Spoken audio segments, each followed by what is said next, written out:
Okay, if you stayed with me, we're back. I'm going to get around to showing you some of the things that I've done to the bike that saved me quite a bit of money, and just some little tricks that I use. So these things were for my own reference, but I'll just show you some things that I did to save me some money building the bike. First, I'm going to start with this body stuff. I use a stock nose. There's nothing different basically about it. It's the stock nose, stock front end. As you can see, I use the stock forks, shocks.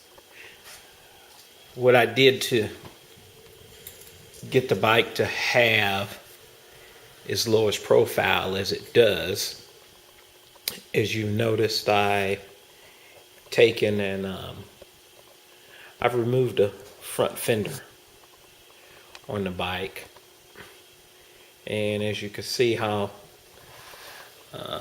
much the tire actually sets up under the front nose of the bike. I removed that front fender so I can get the bike lower. And also, if you look up in the front of the motorcycle at the headlight, you'll see that I've actually removed the entire high beam out of the headlight. I actually removed the headlight from the fairing and I cut the high beam out. And if you see, I could reach up under my fender here. So I can reach up under that fender and you can see how much clearance I've made. I can get my whole arm and hand, and if you look around you can see my fingers and everything inside that headlight housing.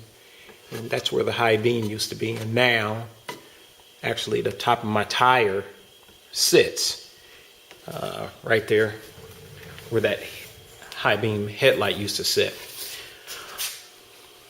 That was just one little thing that I done to get the bike to have a lower stance without spending any money. I just resorted to that to get the front end lower like I needed to be. The only other option that I did to lower the front end is, if you look up here, I got an aftermarket triple tree, and I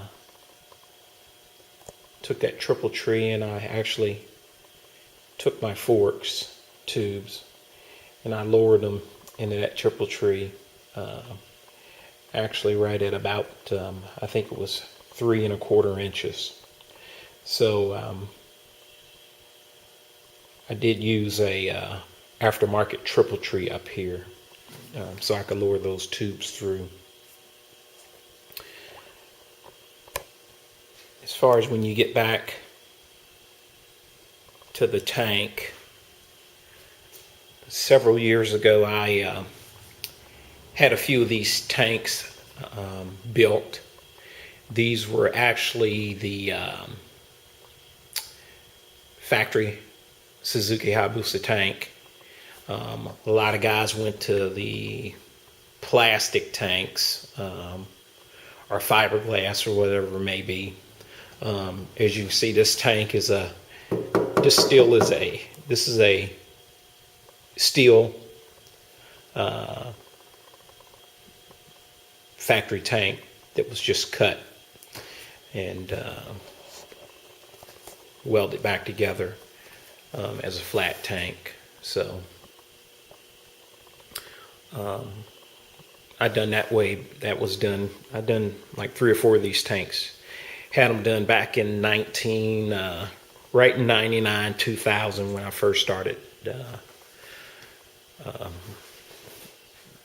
racing and messing around with Suzuki Hayabusa. As you can see, I've got an extended tail section on the bike. Of course, And as I said, from the front axle to the rear axle, this particular bike is sitting at 72 inches. Other than that, I, of course, use an aftermarket exhaust system. I use the Muzzy exhaust system on its Sidewinder. But other than that, that's basically all the little body changes that I've done to the motorcycle. What I'll do is in a few minutes I'll get into the internals and show you exactly what's under the tank and some of the things that I used, like I say, to save money building this bike. So if you just hang tight, I'll get the tank up and show you what I've done under there.